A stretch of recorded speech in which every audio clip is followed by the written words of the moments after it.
नमस्कार। आज हम एक बहुत ही दिलचस्प सफर पर निकल रहे हैं, मानव वंश की कहानी। जैसा कि हमारे पास मौजूद कुछ सामग्री मानव सेपियंस की वंशावली के अंशों में बताया गया है। अक्सर हम सोचते हैं कि इंसान तो हमेशा से ऐसे ही थे, धरती पे, है ना? पर सच तो ये है कि हमारी कहानी बहुत बहुत पुरानी और काफी जटिल है। हाँ बिल्कुल, ये गहरी यात्रा है। ये जो हमारे पास सामग्री है, छोटी जरूर है, पर इसमें जानकारी का खजाना है। ये हमें लाखों साल पीछे ले जाती है, हमारे उन पूर्वजों तक जिनसे हम यानी आज के आधुनिक मानव विकसित हुए हैं। तो आज हम इसी लंबे सफर के कुछ मुख्य पड़ावों को समझने की कोशिश करेंगे। वो कौन से मोड़ थे, कौन सी बड़ी खोजें थीं जिन्होंने हमें यहाँ तक पहुँचाया। जी, चलिए तो शुरू करते हैं। इसमें एक दिलचस्प बात से शुरुआत होती है। लगभग 40 लाख साल पहले अफ्रीका में हमारे पहले ज्ञात पूर्वज सामने आए। यहीं से कहानी शुरू होती है ना? बिल्कुल, और ये समझना बहुत जरूरी है कि ये कोई अचानक हुई घटना नहीं थी। ये एक बेहद धीमी, मतलब धीरे धीरे होने वाली प्रक्रिया थी, जिसे हम विकास या एवोल्यूशन कहते हैं। लाखों साल लगे इसमें। छोटे छोटे बदलाव पीढ़ी दर पीढ़ी जमा होते गए, और उन्हीं बदलावों ने, प्रकृति के चुनाव ने, हमें वो रूप दिया जो आज हमारा है। सही बात है। तो इस लंबी कहानी का कह सकते हैं पहला अध्याय कौन लिखता है? सामग्री में सीधे तौर पर नाम आता है ऑस्ट्रेलोपिथेकस का, और बताया गया है कि ये लगभग 40 लाख साल पहले अफ्रीका में थे। इनको इंसानों का पहला पूर्वज कहा गया है इसमें। क्या ये सही है? क्या हम इन्हें नींव मान सकते हैं? हाँ, निश्चित रूप से। ऑस्ट्रेलोपिथेकस को अक्सर मानव विकास की कहानी का एक अहम, मतलब बहुत जरूरी शुरुआती बिंदु माना जाता है। हालांकि देखिए, इनसे पहले भी हमारे पूर्वजों के रूप मौजूद थे, लेकिन ऑस्ट्रेलोपिथेकस के जो जीवाश्म मिले हैं वो हमें उस कड़ी से जोड़ते हैं जहां से हमारे वंश ने धीरे धीरे वो खासियतें अपनानी शुरू की जो आज हमारी पहचान है। जैसे कि दो पैरों पर चलने की बढ़ती क्षमता। तो हाँ, उनका अस्तित्व उस रास्ते की पहली सीढ़ी है जिस पर चलकर हम आज यहाँ पहुंचे हैं। वो इस विकास यात्रा की नींव है, आप कह सकते हैं। अच्छा, तो ये नींव रखी गई करीब 40 लाख साल पहले। हम्म। फिर लाखों साल गुजर गए और विकास की कहानी आगे बढ़ी। अगला अहम पड़ाव कौन सा था? स्रोत हमें बताता है होमो हैबिलिस के बारे में, और इनकी सबसे बड़ी पहचान, सामग्री जोर देती है, ये वो पहले थे जिन्होंने पहली बार औजार बनाए।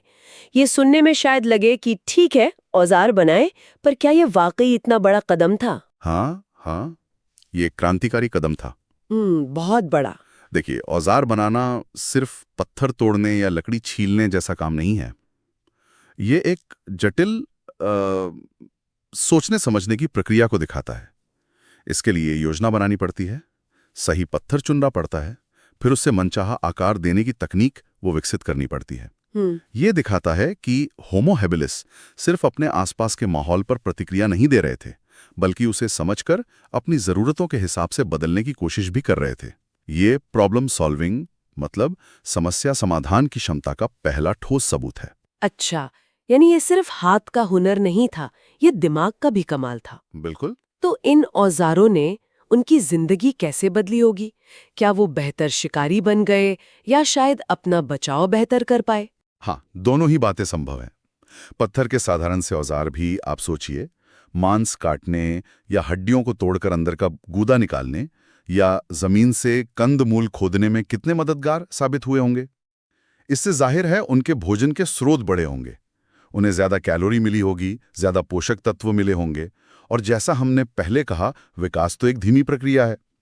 बेहतर पोषण, खासकर बचपन में, वो दिमाग के विकास के लिए ईंधन का काम करता है।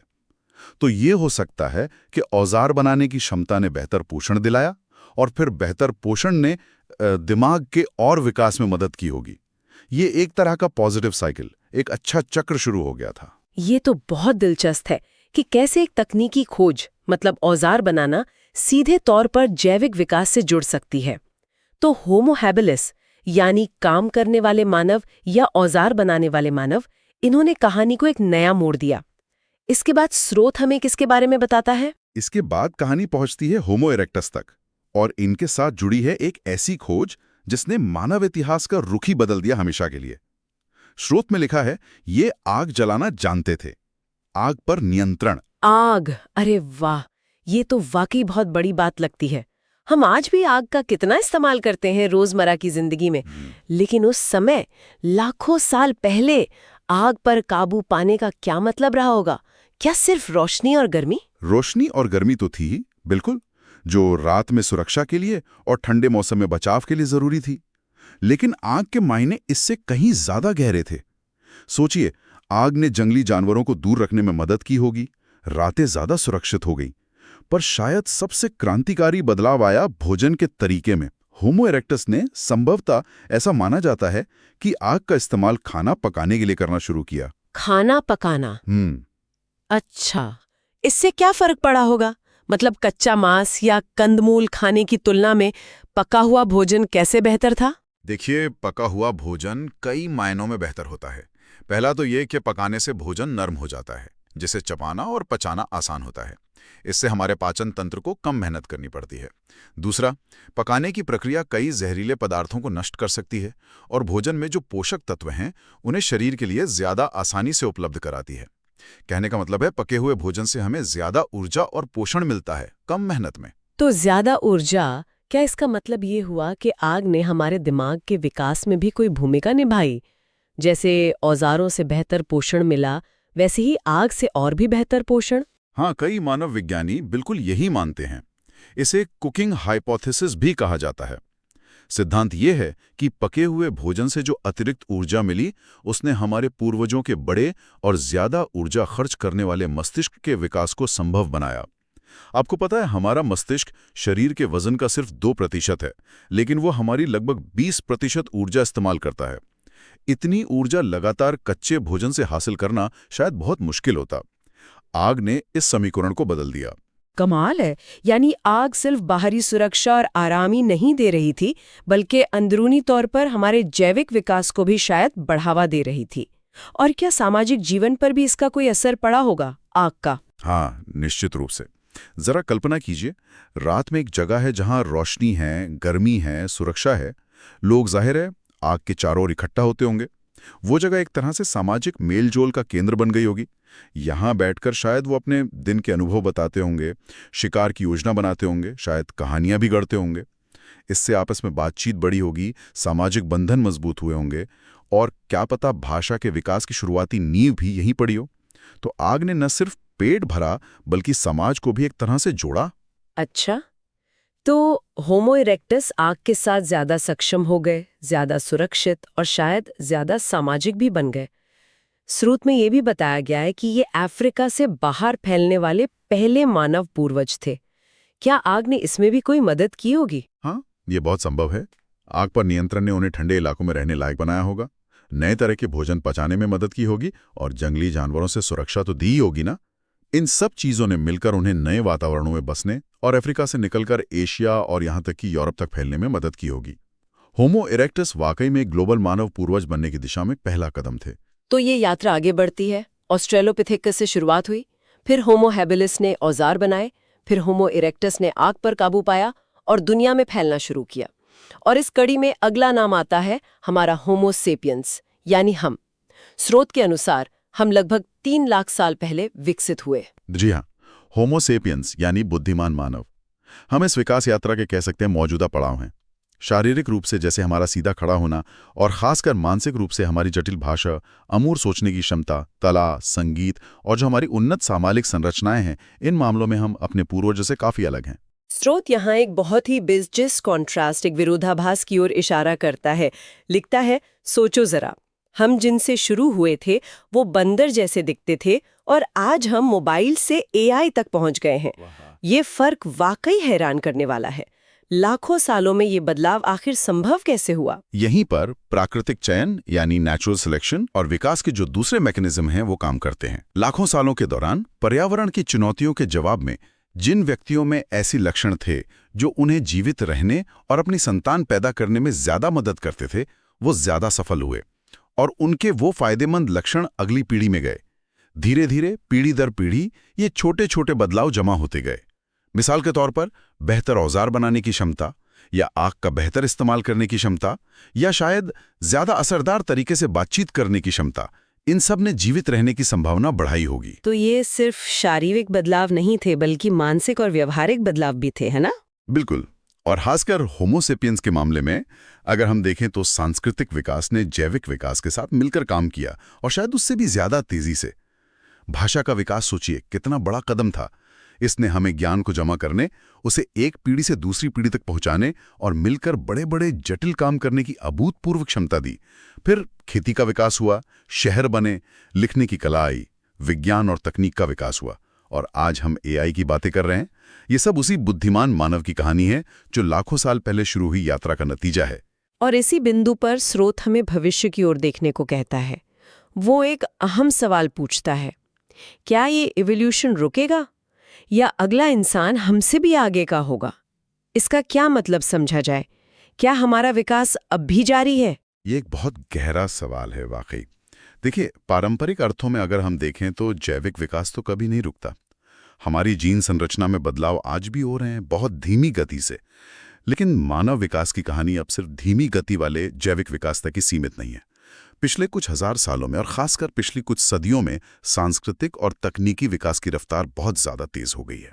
आप कहना चाह रहे हैं कि अब तकनीक हमारे विकास को ज्यादा प्रभावित कर रही है, प्रकृति के बजाय? हाँ, कुछ हद तक तो ऐसा कह सकते हैं। हम अपनी जैविक सीमाओं तो तकनीक से पार कर रहे हैं ना। चिकित्सा विज्ञान हमारी उम्र बढ़ा रहा है, बीमारियों से लड़ रहा है।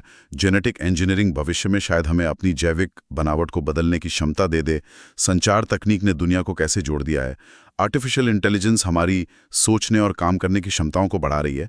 तो भविष्य का मानव विकास शायद सिर्फ डार्विन के प्राकृतिक चयन पर आधारित ना हो, बल्कि वो हमारी अपनी बनाई हुई तकनीक से भी आकार ले। ये संभव है। तो क्या हम किसी तरह के ट्रांसह्यूमन या पोस्ट ह्यूमन भविष्य की ओर बढ़ रहे हैं? क्या अगला इंसान जैविक और तकनीकी का एक मिश्रण होगा? ये कुछ संभावनाएं हैं जिन पर वैज्ञानिक और दार्शनिक विचार कर रहे हैं। कहना मुश्किल है कि भविष्य कैसा होगा। क्या हम अपनी चेतना को कंप्यूटर में अपलोड कर पाएंगे? क्या हम दूसरे ग्रहों पर बसने लायक बन जाएंगे? क्या एआई हमसे आगे निकल जाएगी? कौन जाने। स्रोत हमें इन्हीं अनिश्चितताओं और संभावनाओं पर सोचने के लिए उकसाता है। यह सवाल सिर्फ हमारे अतीत के बारे में नहीं है, बल्कि हमारे भविष्य की दिशा के बारे में भी है। तो आज की इस बातचीत में हमने स्रोत के आधार पर मानव विकास की लाखों साल लंबी यात्रा के कुछ अहम पड़ावों को छुआ। हमने देखा कि कैसे लगभग 40 लाख साल पहले ऑस्ट्रेलोपिथेकस ने इस कहानी की नींव रखी थी। जी।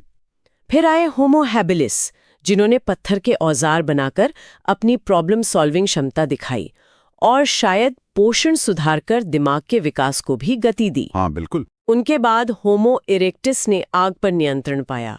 इससे न सिर्फ सुरक्षा और बेहतर पोषण मिला, बल्कि सामाजिक जीवन को भी नया रूप दिया और दुनिया में फैलना शुरू किया। सही। और अंत में लगभग 3 लाख साल पहले होमो सेपियंस यानी हम विकसित हुए। हमारी पहचान है जटिल सोच, भाषा, संस्कृति और तकनीक, जो हमें हमारे पूर्वजों से बहुत अलग बनाती है। जी। और सबसे जरूरी बात ये याद रखनी है कि ये सब कुछ एकदम से नहीं हुआ। ये लाखों सालों का धीमा, धीरे धीरे होने वाला सफर था। हर कदम ने अगले कदम के लिए जमीन तैयार की। बिल्कुल सही। और अपने इस वंशानुक्रम को समझना ये सिर्फ एक किताबी बात नहीं है। ये हमें हमारी जड़ों से जोड़ता है। हमें याद दिलाता है कि हम प्रकृति के एक विशाल और लगातार बदलते प्रवाह का हिस्सा हैं। ये हमें विनम्र भी बनाता है, ये सोचकर कि हम एक ऐसी कहानी की कड़ी हैं जो हमसे बहुत पहले शुरू हुई थी और शायद हमारे बाद भी बहुत अलग रूपों में जारी रहेगी। और जैसा कि स्रोत ने इशारा किया, ये कहानी अभी खत्म नहीं हुई है। भविष्य के पन्ने तो अभी लिखे जाने बाकी हैं। हाँ, और यहीं पर मैं एक अंतिम विचार छोड़ना चाहूंगा जो स्रोत के सवाल से ही निकलता है। स्रोत ने भविष्य के इंसान पर सवाल उठाया है। उसने हमें बंदर जैसे दिखने वाले पूर्वजों से एआई तक के सफर पर सोचने को कहा। अब जरा इस गति के बारे में सोचिए।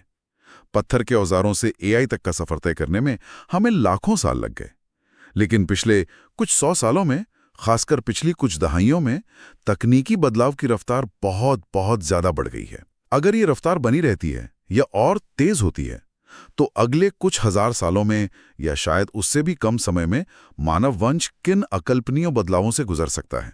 क्या हम अपनी जैविक काया से आगे निकल जाएंगे? क्या चेतना का स्वरूप बदलेगा?